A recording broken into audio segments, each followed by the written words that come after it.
ખાસ સવારના morning routine બ્રહ્મ મુહૂર્ત પ્રોગ્રામમાં ब्रह्म मुहूर्त सुबह 4 बजे से ही आरंभ हो जाता है। को 3 से 5 के समय को ब्रह्म मुहूर्त कहा जाता है। सुबह 3:20 से सुबह 3:40 के बीच इसे ब्रह्म मुहूर्त कहते हैं।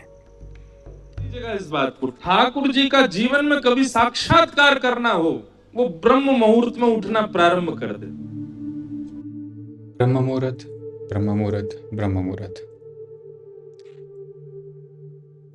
ब्रह्म मुहूर्त सफलता के लिए, ब्रह्म मुहूर्त पॉजिटिव विचारों के लिए, ब्रह्म मुहूर्त से जीवन बदल सकता है, वगैरह वगैरह वगैरह।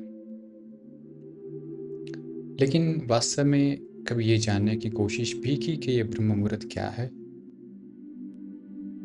ब्रह्म मुहूर्त कोई घड़ी का हिस्सा नहीं है जो 3:30 से 4:30 या 3 से 5 के बीच आता। सबसे पहले ब्रह्म मुहूर्त को जानने के लिए हमें जानना पड़ेगा ऐसा कॉन्सेप्ट जो हिंदू धर्म का आधार स्तंभ है। आज हम ऐसे विषय पे बात करेंगे जो सुनने में गूढ़ लगता है, लेकिन अगर सही ढंग से समझा जाए तो जीवन की सबसे बड़ी उलझनों को सुलझा देता है, और वो विषय है ब्रह्म। वास्तव में हिंदू शास्त्रों में, उपनिषदों में, गीता में बार बार ब्रह्म को ही सत्य बताया गया है। चलिए तो पहले जानते हैं ब्रह्म क्या है, तभी तो जाके ब्रह्म मुहूर्त का पता चलेगा। ब्रह्म कोई व्यक्ति नहीं, कोई देवी देवता नहीं, कोई मूर्ति नहीं, कोई कल्पना नहीं। ब्रह्म वो है जो हर जगह है लेकिन दिखाई नहीं देता, जो हर चीज के पीछे है लेकिन किसी चीज से बंधा हुआ नहीं है। ब्रह्म कोई चीज नहीं है। ब्रह्म वह चेतना है जिसमें सारी घटनाएं घटती है। वो साक्षी है जो देख रहा होता है लेकिन खुद कभी नहीं बदलता। उपनिषदों ने ब्रह्म को समझाने की एक नहीं अनेक बार कोशिश की है, क्योंकि ब्रह्म का कॉन्सेप्ट दिमाग आसान तरीके से नहीं समझ सकता है। उसे नीति नीति के माध्यम से समझाने की बार बार कोशिश की गई है। नीति नीति का सिद्धांत मतलब थियरी ऑफ नेगेशन।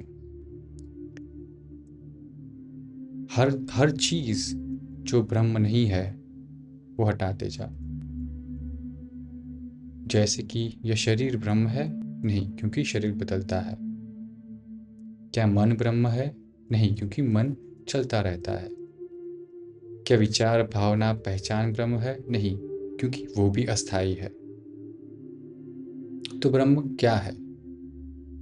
इन सब को हटाते हटाते जो बचता है वो ही ब्रह्म है, जो सदा स्थिर है, शांत है और कभी भी नहीं बिगड़ता है, जो हमारे भीतर और बाहर दोनों में है। वही ब्रह्म है। ब्रह्म को सर्वव्यापी भी कहा गया है, और ये अद्वैत वेदांत का सबसे बुनियादी सिद्धांत है। उदाहरण के लिए, जैसे प्याज की परत हटाते जाओ तो आखिर में कुछ नहीं बचता है, लेकिन वो शून्यता भी एक परिस्थिति है।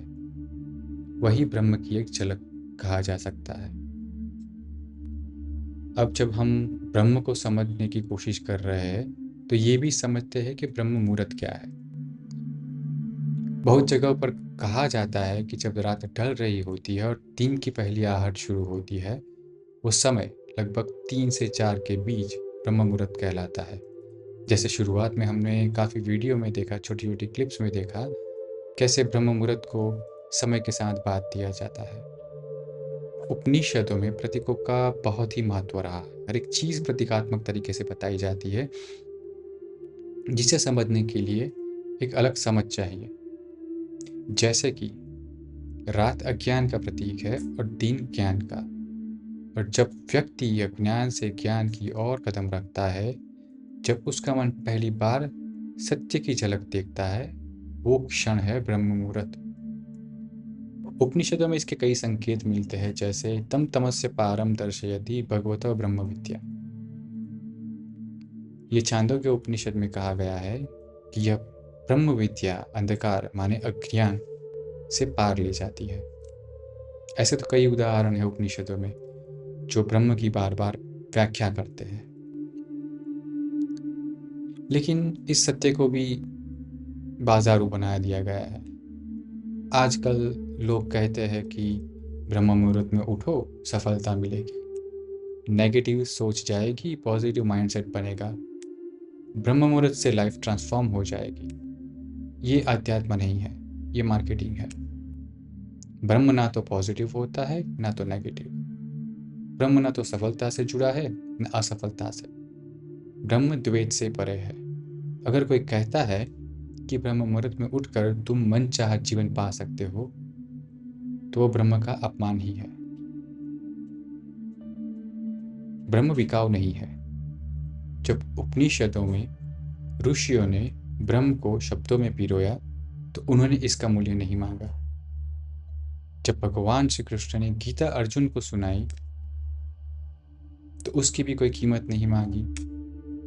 और अगर आज कोई कह रहा है कि मैं तुम्हें ब्रह्म का अनुभव 199 रुपये में करवा दूंगा, या फिर 3 से 4 बजे उठकर ब्रह्म मुहूर्त में करवा दूंगा, तो ये न तो सिर्फ मूर्खता है बल्कि ब्रह्म का अपमान है। ना कि केवल ब्रह्म का, पूरे हिंदू धर्म का भी अपमान है।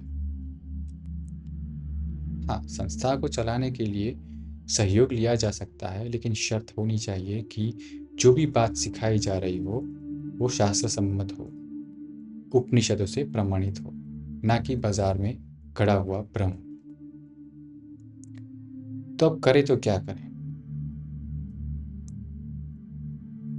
अगर आप वास्तव में जानना चाहते हो तो उपनिषद को पढ़िए, खुद को जानिए, देखिए कि आप क्या नहीं है, ताकि जो है वो प्रकट हो सके।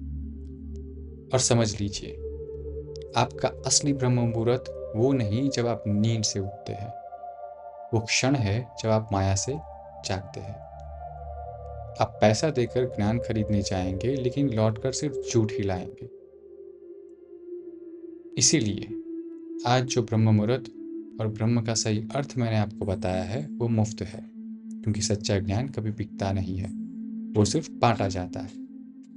अगर आप वास्तव में जानना चाहते हैं तो उपनिषद पढ़िए और खुद को जानिए।